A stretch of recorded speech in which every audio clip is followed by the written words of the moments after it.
હા આયુષી, અવાજ આવે છે બેટા? હા એકચ્યુઅલી પેલી મીટિંગ એન્ડ થઈ ગઈ એટલા માટે મેં પછી કેમ કે પેલું ટાઈમ થઈ ગયો હશે ને એટલે 40 હા મિનિટ્સ.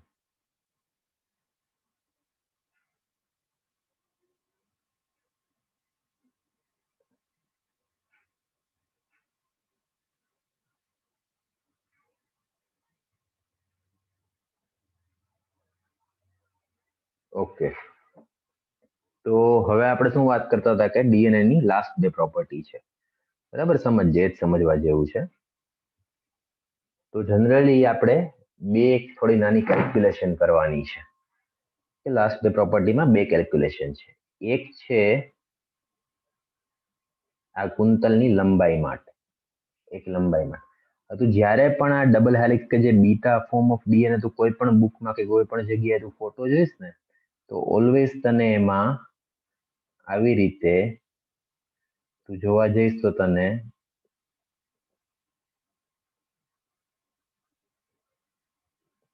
એક મિનિટ, તને હંમેશા તું કોઈ પણ ડીએનએ નો ફોટોગ્રાફ જોઈશ તો તને આ રીતે જ્યારે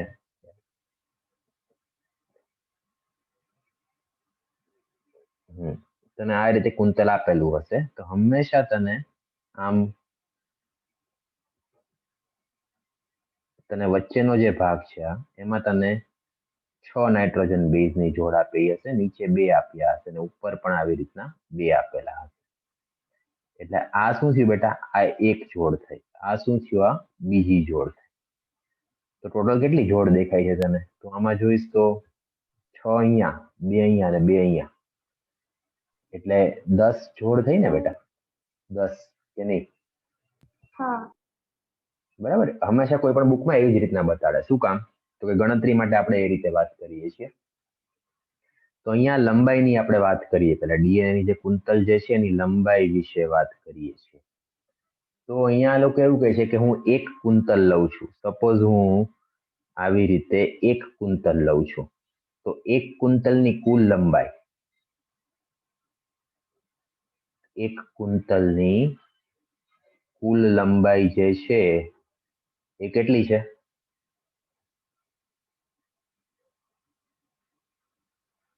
તો એક કુંતલની કુલ લંબાઈ જે છે 34 એંગસ્ટ્રોમ ગણીએ આપણે, 34 એંગસ્ટ્રોમ. એટલે આ જે થયું, આ એક કુંતલની કુલ લંબાઈ જે છે એના માટે શબ્દ શું ઉપયોગમાં આવે? પિચ. કે બી ફોર્મમાં ડીએનએ ની પિચ કેટલી થઈ? તો 34 એંગસ્ટ્રોમ. બરાબર. તમે ફિઝિક્સમાં ને વર્નિયર કેલિપર્સમાં ને પિચ વિશે સાંભળ્યું હશે. તો અહીંયા શું છે કે ડીએનએ ની પિચ જે છે એ 34 એંગસ્ટ્રોમ થઈ. એટલે આ એક કુંતલની કુલ લંબાઈ થઈ. તને એવો ક્વેશ્ચન પૂછે કે ડીએનએ ની પિચ શું હોય બી ફોર્મમાં, તો શું આન્સર આવે? 34 એંગસ્ટ્રોમ, 34 એંગસ્ટ્રોમ. બરાબર. હવે હું આવી રીતના એક કુંતલ લઉં તો એની અંદર કેટલા નાઇટ્રોજન બેઝ આવશે? 10 આવે ને? આપણે આગળ વાત કરી કે બે કુંતલ તો 10 જોડ હતી, આ તો એક જ કુંતલ છે તો આ એક કુંતલમાં નાઇટ્રોજન બેઝ કેટલા આવે? 10 આવે. જેમ કે અહીંયા એ, ટી, જી, સી એવી રીતના હોઈ શકે. તો આવી રીતના 10 નાઇટ્રોજન બેઝ આવશે. તો હવે આ લોકો શું કહે છે કે એક કુંતલ જે છે એ આખો આ રીતે આપણે, મતલબ કે એક કુંતલ આપણે લઈએ સપોઝ, તો એક કુંતલ જનરલી આપણે કઈ રીતે બતાડીએ કે એ કુંતલ જે હશે એ આમ આપણે બતાડીએ. એટલે આને શું કહેવાય? એક પૂરો ટર્ન થયો ને, એક ફૂલ ટર્ન કહેવાય ને આને, સામાન્ય ભાષામાં કહીએ. તો અહીંયા શું છે કે એક કુંતલ અથવા એક ફૂલ ટર્નમાં કેટલા, એની અંદર કેટલા બેઝ પેર કે કેટલી બેઝની જોડ થશે?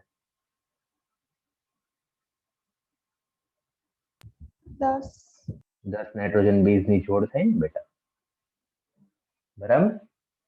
હવે મારે એવું જોવું છે કે આ મારો લેટ્સ સે કે જે ડીએનએ હતો, આવી રીતે આપણે વાત કરી હતી, એમાં આ બધા બેઝ હતા. ઓકે, તો મારે એવું જાણવું છે કે આ બે બેઝ, આ એક જોડ છે અને આ બીજી જોડ છે, તો આની બે વચ્ચેનું અંતર કેટલું છે? આ બે જોડની વચ્ચેનું અંતર કેટલું છે? ઓકે, અથવા હું અહીંયાથી અહીંયા જઈશ કે અહીંયાથી અહીંયા જઈશ કે અહીંયાથી અહીંયા ઉપરની તરફ જઈશ તો કેટલો વધારો થશે, અંતર જે દરેક પગથિયું જે છે એ કેટલા એંગસ્ટ્રોમ નું હશે. અથવા મારે એવું કેવું છે કે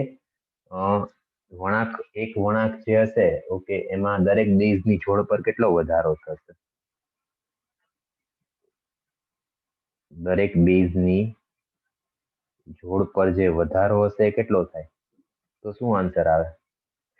34 એંગસ્ટ્રોમ તો છે ડિવાઇડેડ બાય 10 થયું ને, હા કેટલું થાય બેટા? 3.4 એંગસ્ટ્રોમ કે નહીં? હા કે ના? તો આ જે ડિસ્ટન્સ જે છે આ બંને બેઝ પેર વચ્ચે 3.4 એંગસ્ટ્રોમ થયું ને બેટા.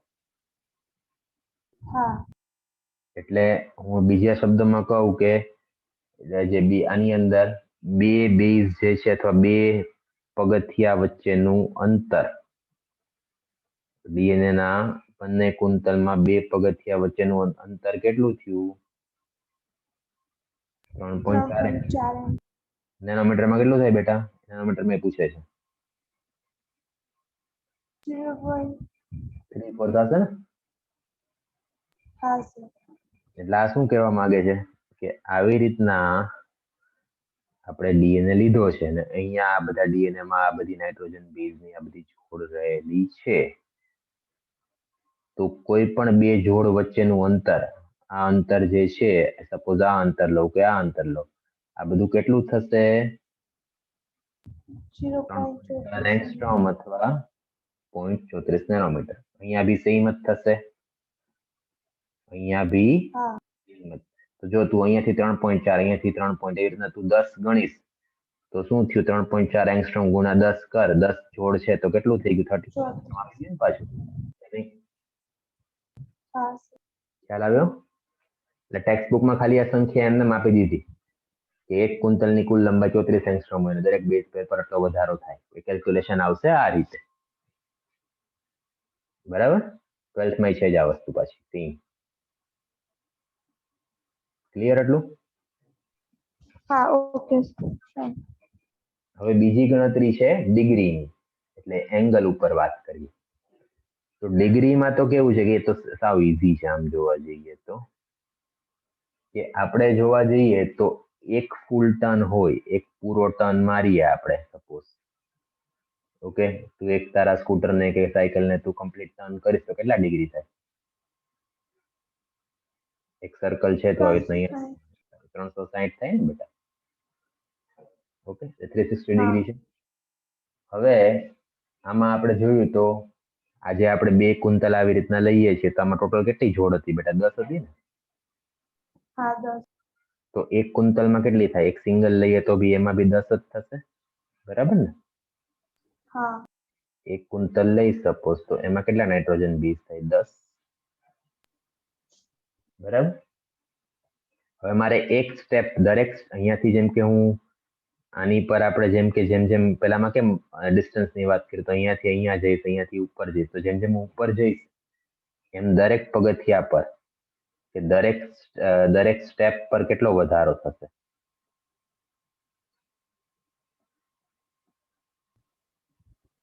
દરેક સ્ટેપ પર થતો વધારો કેટલો હોય બેટા? 360 એટલે કેટલા ડિગ્રી આવે? 36 ડિગ્રી આવે ને? 36. એટલે દરેક પગથિયા પર કેટલા ડિગ્રીનો વધારો થશે? 36 ડિગ્રીનો.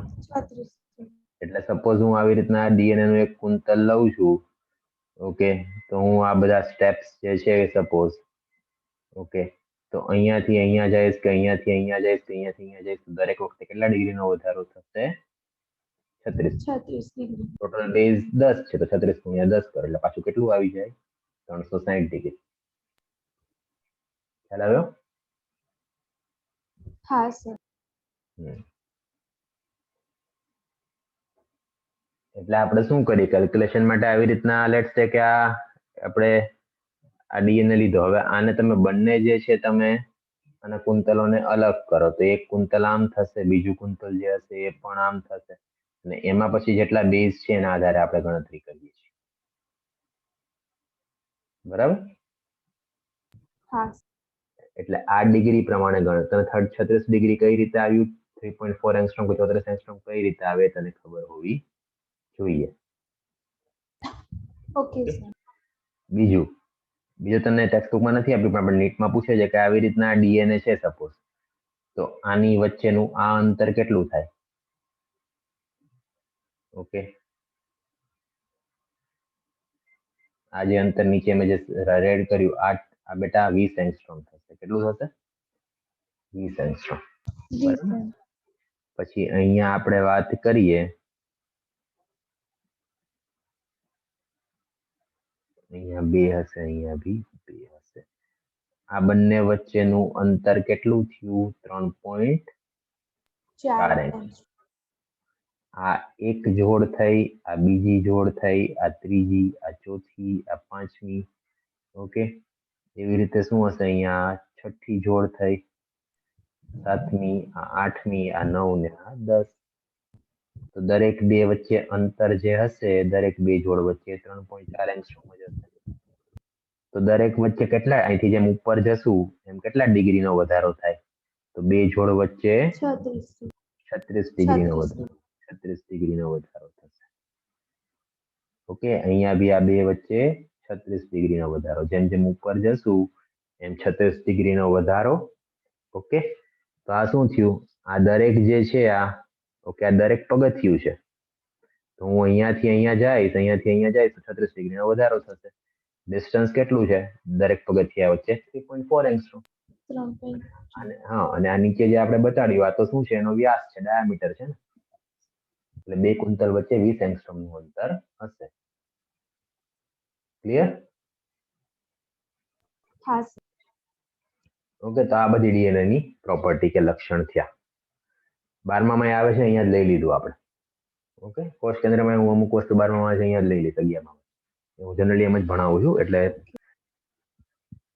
રિલેટેડ છે. હવે આના પરથી આપણે 12માં એક આવશે, હું અહીંયા લઉં છું, ચારગાફના નિયમો.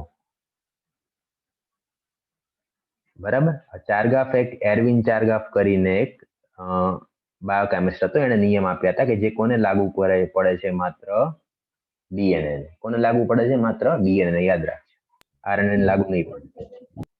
એના રૂલ્સ શું હતા? તેણે મુખ્ય રીતે બે નિયમ આપ્યા હતા કે એક તો કે હંમેશા કોઈ પણ દ્વિકુંતલીય ડીએનએમાં જી નું પ્રમાણ સી બરાબર હશે અને એ નું પ્રમાણ ટી બરાબર. એટલે ગ્વાનિન ને સાયટોસિન સરખા હશે, એડિનાઇન ને થાઇમિન સરખા હશે. એટલે આ શું થયું? G by C equal to 1, A by T equal to 1. Clear આટલું? હા. ઓકે, અને 4 નિયમ છે, યાદ રાખજો. બીજો નિયમ એને જે આપ્યો હતો એ શું કીધું હતું કે A plus G, કોઈ પણ ડીએનએ માં A plus G બરાબર C plus T હશે. એટલે એડિનાઇન ને ગ્વાનિન ની માત્રા હંમેશા સાયટોસિન ને થાઇમિન ની માત્રા બરાબર હશે. અથવા તું આમ પણ લખી શક A plus G upon C plus T equal to 1. બરાબર ને? હા. એટલે ખરેખર એને આ બે નિયમ આપ્યા હતા. પછી બીજા બે નિયમ આના પછી બનાવવામાં આવ્યા, પણ આપણે એને ચારગાફમાં જ લઈએ છીએ. તો બીજા બે નિયમ શું હતા? તો કે થર્ડ રૂલ જે હતો એ એના પરથી એવો બનાવવામાં આવ્યો કે C plus G will not be equal to A plus T. કે G અને C નું પ્રમાણ, ઓકે, A અને T ના પ્રમાણ બરાબર નહીં હોય. હા, અને ફોર્થ અને મોસ્ટ ઇમ્પોર્ટન્ટ રૂલ ક્વેશ્ચન માટે કે A plus T upon G plus C, આ જે પ્રમાણ હશે, આ પ્રમાણ જે હશે તે દરેક જાતિ માટે એક ચોક્કસ પ્રમાણ હશે. મતલબ કે મનુષ્યનું, કૂતરાનું, ગાયનું આ પ્રમાણ જે હશે તે અલગ હશે. ઓકે, એટલે આ દરેક માટે અલગ હશે.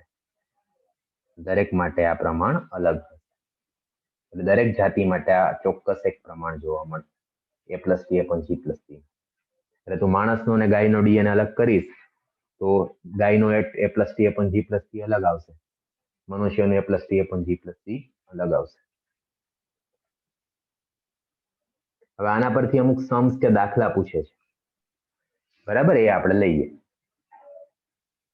ઓકે, જેમ કે તને આપેલું છે કે કોઈ પણ ડીએનએ ની અંદર A બરાબર 120 છે, કોઈ પણ ડીએનએ માં એ બરાબર 120 છે. ઓકે, અને સી જે છે એ બરાબર 100 છે. તો તારે નક્કી કરવાનું છે કે આની અંદર કુલ કેટલા નાઇટ્રોજન બેઝ થયા. આ ડીએનએ માં કુલ કેટલા નાઇટ્રોજન બેઝ થયા. તો શું આવે આન્સર બેટા?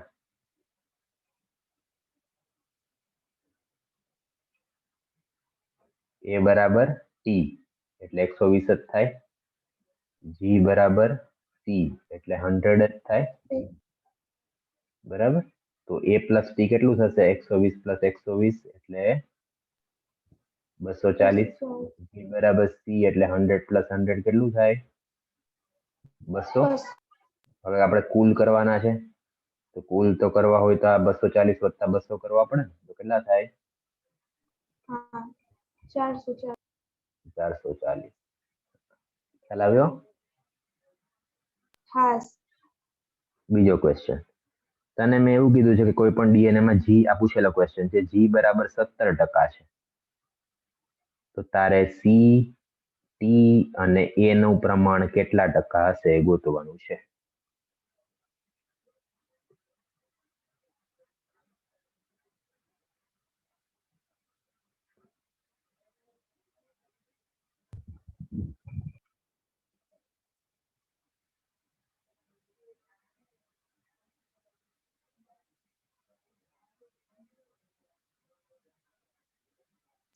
સર સી નું અને જી નું પ્રમાણ સરખું જ હશે. હા, એટલે જી બરાબર સી બરાબર શું થાય? ટી અને એ નું સરખું હશે એટલે પેલામાંથી વાત. બોલ કેટલું થશે? કર.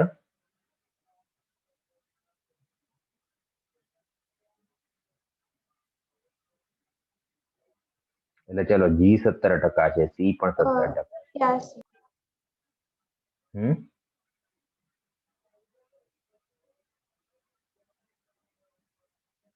એટલે 34% થયું. પર્સન્ટેજ હંમેશા 100 જ હોય, 100 થી વધારે ટકા તો પોસિબલ નથી. તો કેટલું થાય? 66. તો 66 જે છે એમાં હવે શું સરખું હશે? એ અને ટી. એ કેટલું થાય? તો 33 અને ટી 33.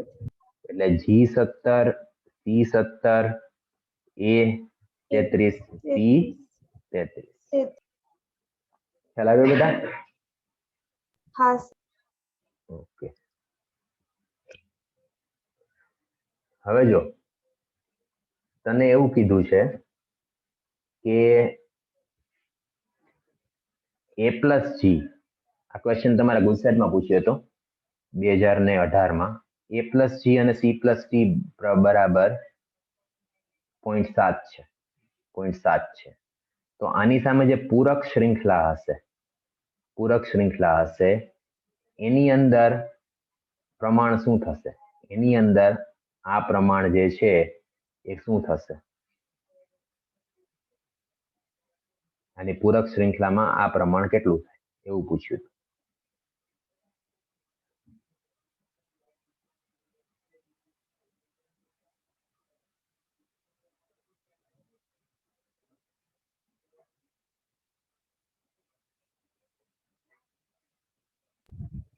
શું થાય બેટા? બોલ.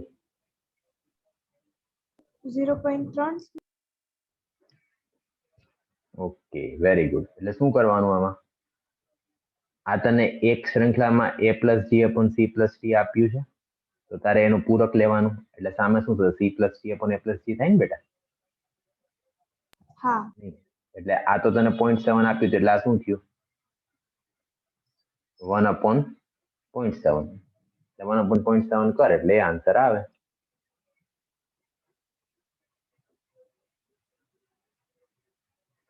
બરાબર, તો કેટલું આવે બેટા? 1.42. શું આવે?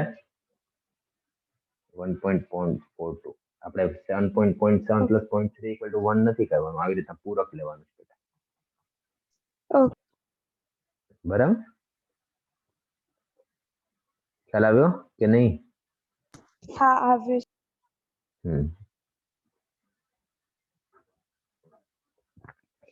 હવે બોલ, આમાં કોઈ ડાઉટ હોય તો. તો આ રીતના 4 ગ્રાફના આવા તમને ક્વેશ્ચન પૂછે છે. સર આના પ્રેક્ટિસ માટે હશે જ ને MCQ?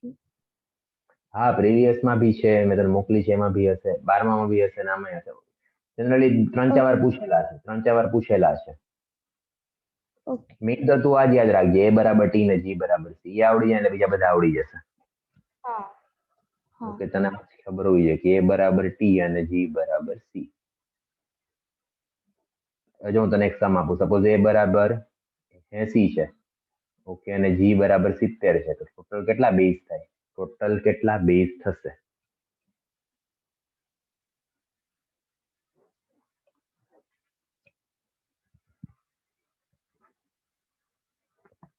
$300.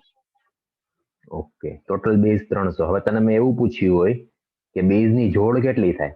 બેઝ ની જોડ પૂછી હોય તો શું આન્સર આવે? 150.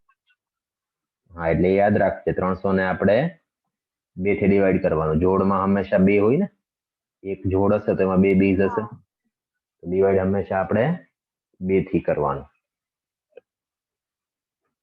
ક્લિયર? હા.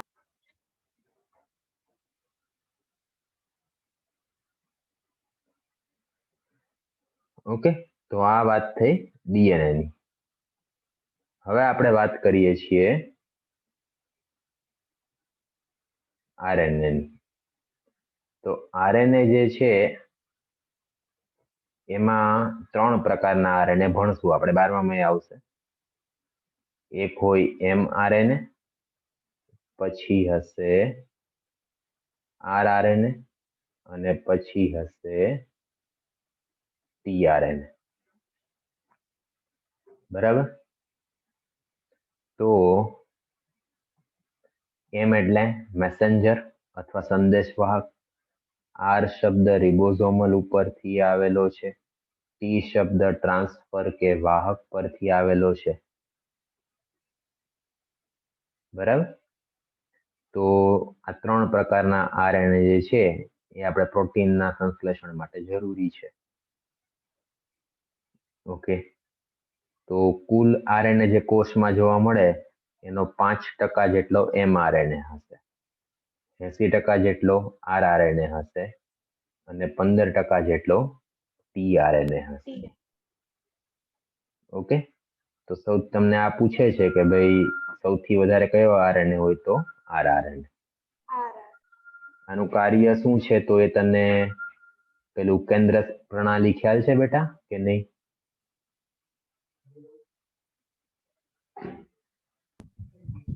ના.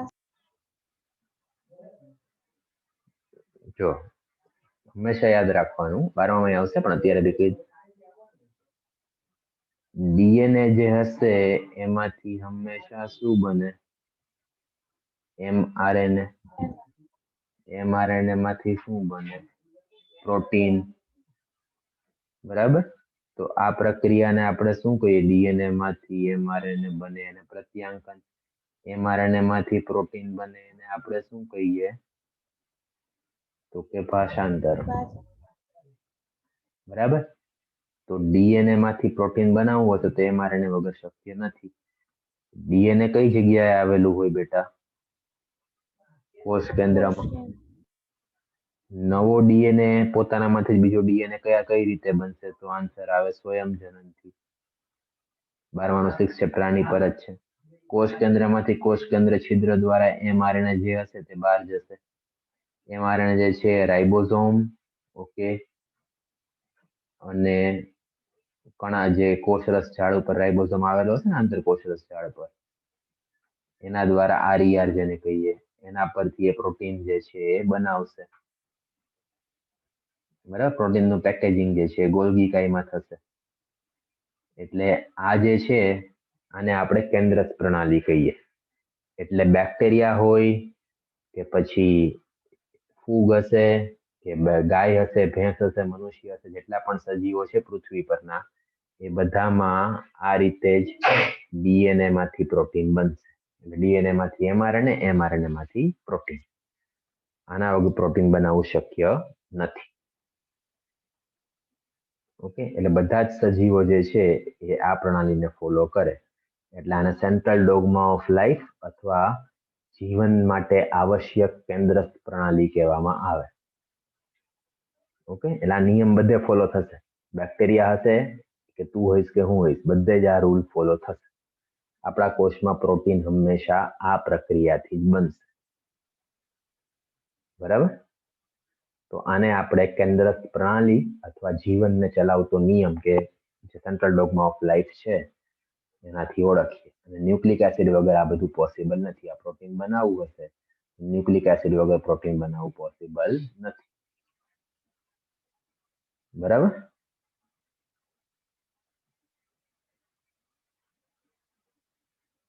હા સર. તો આ આખી વાત થઈ ડીએનએ ની. બરાબર?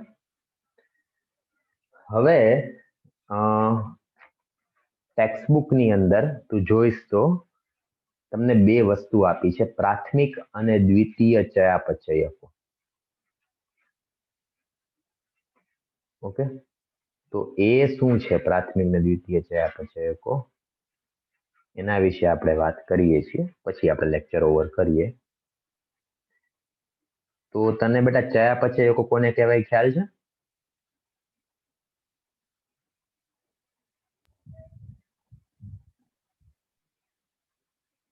હા સર, પણ સ્પેસિફિક નથી. ચયાપચય કોને કહેવાય ખબર છે? ના. હવે તમે કદાચ 10th માં ભણ્યા હશો કે આપણા શરીરની અંદર ઘણી બધી નિર્માણ અને વિઘટનની પ્રક્રિયાઓ થતી હોય. જેમ કે આપણે ખોરાક લઈએ, એને તોડવામાં આવશે અને પછી એમાંથી ઉર્જા મળશે. તો બે પ્રકારની પ્રક્રિયા હોય. કોઈ પણ દેહધાર્મિક પ્રક્રિયા વિશે વાત કરીએ તો ચય અને અપચય. ચય મતલબ કંઈક નવું બનાવવું કે નિર્માણ કરવું. ઓકે, નિર્માણ કરવું. અપચય મતલબ તોડવું. ઓકે, અથવા વિઘટન કરવું. તો કોઈ પણ સજીવના શરીરમાં બંને પ્રક્રિયાઓ અતિ આવશ્યક છે. તો જે પણ જૈવિક અણુઓ ચયાપચયની પ્રક્રિયામાં ભાગ લેતા હશે એને આપણે શું કહીએ? ચયાપચયિકો. જે પણ જૈવિક અણુઓ ચયાપચયની પ્રક્રિયા મતલબ કે ચય કે અપચય તેમાં પણ ભાગ લેતા હોય એને આપણે શું કહેશું? તો કે ચયાપચયિકો. બંનેમાં એ ભાગ લઈ શકતા હોય. તો સજીવોમાં આવી પ્રક્રિયાઓ ચાલતી જ રહેશે. ઓકે, કેમ કે આપણે તને એક એક્ઝામ્પલ આપું તો આપણે જે ફૂડ લીધું એ ફૂડ એકદમ નાના નાના કણોમાં તૂટશે, પછી એનું શોષણ થશે, પછી એનાથી આપણું કોષ વિભાજન થાય, આપણી વૃદ્ધિ થાય. તો અપચયની પ્રક્રિયા પછી ચયની પ્રક્રિયા છે. તો આમાં જે પણ જૈવિક અણુઓ ભાગ લેતા હશે એને આપણે શું કહીએ? ચયાપચયિકો. હવે આ ચયાપચયિકો જે હશે બેટા એ બે પ્રકારના હશે. એક તો છે જેને આપણે કહીએ છીએ પ્રાથમિક ચયાપચયિકો. અને બીજા છે જેને આપણે કહીએ છીએ દ્વિતીય ચયાપચયિકો.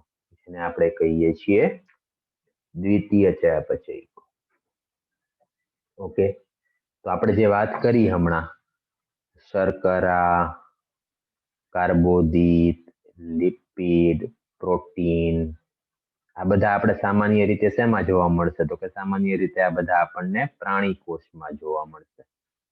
ઓકે, આ બધા સામાન્ય રીતે આપણને પ્રાણી કોષમાં જોવા મળશે. તો આ બધા જે આપણે જૈવિક અણુઓની વાત કરી આ બધાને શું કહેવામાં આવશે? પ્રાથમિક ચયાપચયિકો. જે દેહધાર્મિક ક્રિયામાં કાર્ય કરશે, કે જે પ્રાણી કોષની અંદર જોવા મળશે ને દેહધાર્મિક પ્રક્રિયામાં કાર્ય કરશે. તો આ બધા શું થયા બેટા? પ્રાથમિક ચયાપચયિકો. બરાબર? આટલું ક્લિયર? આયુષી? હા સર.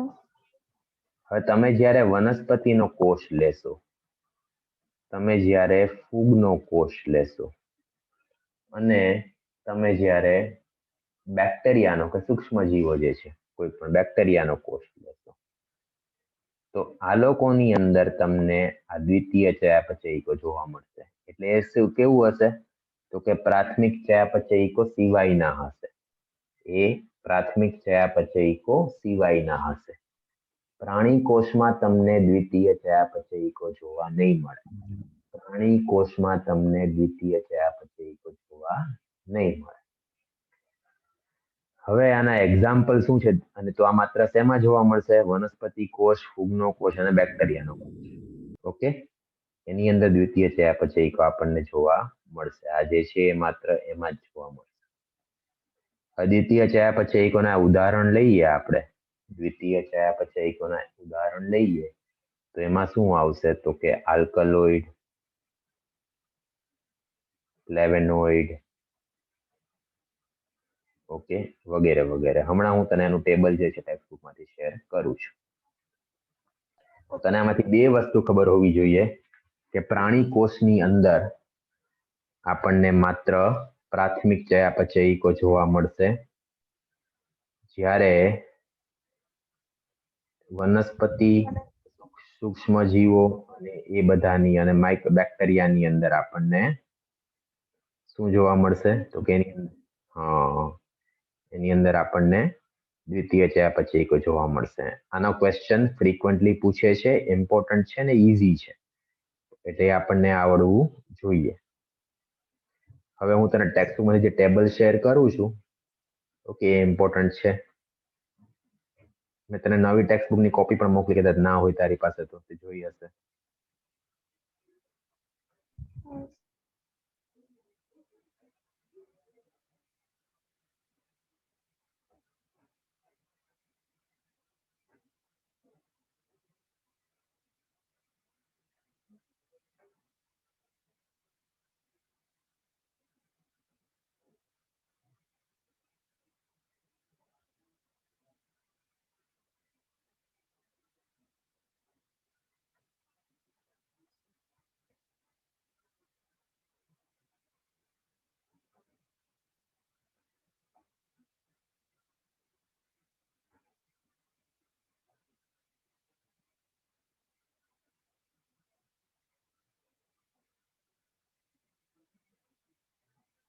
ઓકે બેટા, જો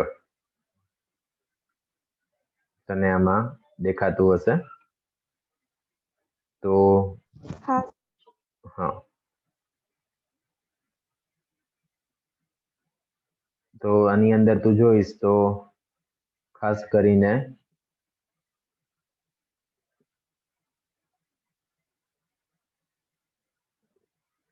ઓકે, હવે જો આમાં ઇમ્પોર્ટન્ટ શું છે? તો કે એક જ મિનિટ.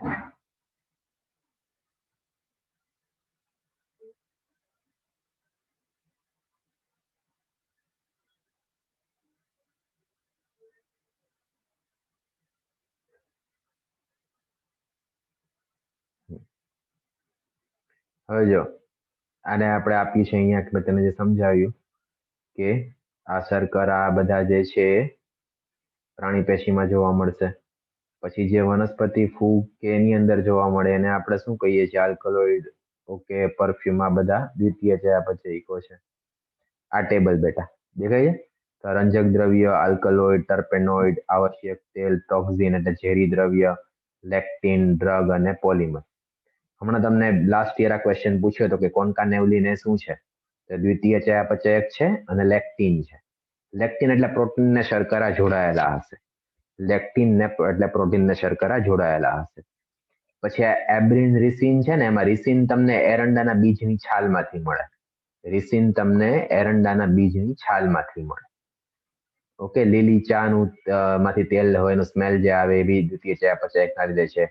ટર્પેન્ટાઇન જે છે એ બી વનસ્પતિમાંથી મળે, તો એ દ્વિતીય ચયાપચયક છે.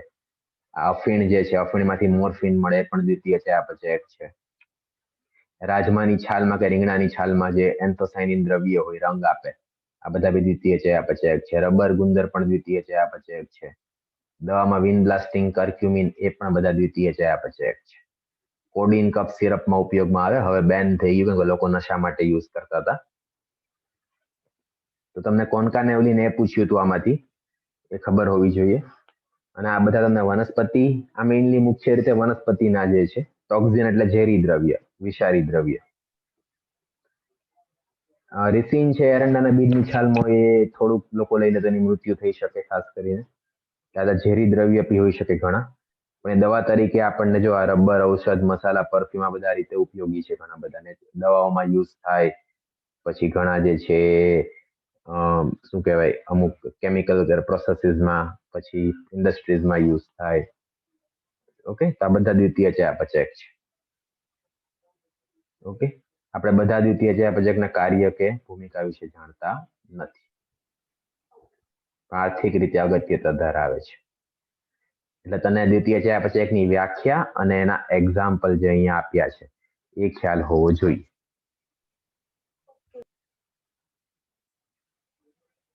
ક્લિયર આવ્યું છે? હા સર. ઓકે, આ 146 પર આપ્યું છે. તો અહીંયા આ ચેપ્ટરના બધા જ જૈવિક અણુઓ વિશે વાર્તા પૂરી. હવે આ ચેપ્ટરનો નવો પાઠ આપણે વાત કરશું ચયાપચય વિશે અને ઉત્સેચકો વિશે. બરાબર? એટલે આ ચારેય બધું જોઈ લેજે. કઈ ડાઉટ હોય તો કહેજે. આપણે ઓલમોસ્ટ આપણે ક્યાં સુધીનું પૂરું કર્યું છે તને ટેક્સ્ટ બુકમાંથી જ બતાડું છું હું. આ ચેપ્ટર 3 ભાગમાં છે. ઓકે, જો નવી બુકમાં તું જોઈશ તો આપણે અહીંયા આજ વાત કરી આજે આપણે કે આવી રીતના કેમ જોડાયેલા હતા. તો આ નીચેની બાજુ આ ઉપર આ પ્રતિ સમાંતર થયું ને, આ શર્કરા, આ ફોસ્ફરસ, એટલે આ એક ન્યુક્લિયોટાઇડ છે. અહીંયા નાઇટ્રોજન બેઝ દેખાતું હશે, એની હારે આ શર્કરા, અને પછી આવી રીતના જે છે બંધ, જો આ શર્કરા ફોસ્ફેટ શર્કરા બંધ થયું ને, તો અહીંયા બી આ શું થયું, આ શર્કરા ફોસ્ફરસ શર્કરા, અહીંયા આ ભાગ જો આ લોકો બતાડ્યો છે. એટલે આપણે આ ડિસ્કશન કર્યું. હવે આપણે અહીંયા સુધી આપણે બધું ટેક્સ્ટ બુકમાં અહીંયા સુધી જે છે બધું ઓવર થઈ ગયું. બરાબર, 152 સુધી. કાલથી આપણે અહીંયાથી લેશું. એટલે તારું કામ આજે છે કે તારે પ્રોટીન, કાર્બોદિત, લિપિડ, ચરબી એ બધું વાંચીને રાખવાનું અને કઈ પ્રોબ્લેમ હોય તો પૂછવાનું. બાકી કાલે આપણે આગળ જશું. આ વચ્ચેનો પાર્ટ બહુ ઈઝી છે, આપણે એકવાર વાંચીને રાખજે. ઉત્સેચકો મેઇન ઇમ્પોર્ટન્ટ છે. ઓકે,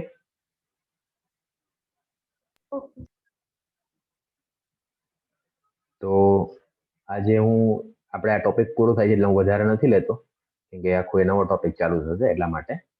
એટલે અહીંયા આપણે એન્ડ કરીએ છીએ આજનું.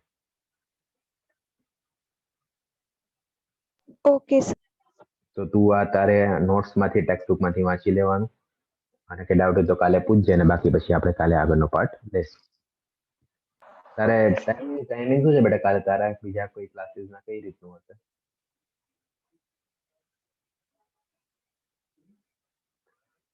શું સર? તારે ટાઈમિંગ શું છે બીજા ટ્યુશનના કઈ રીતના છે? 4 વાગ્યાથી 5:30 સુધીનું. ઓકે, એના સિવાય કઈ નથી ને? ના સર.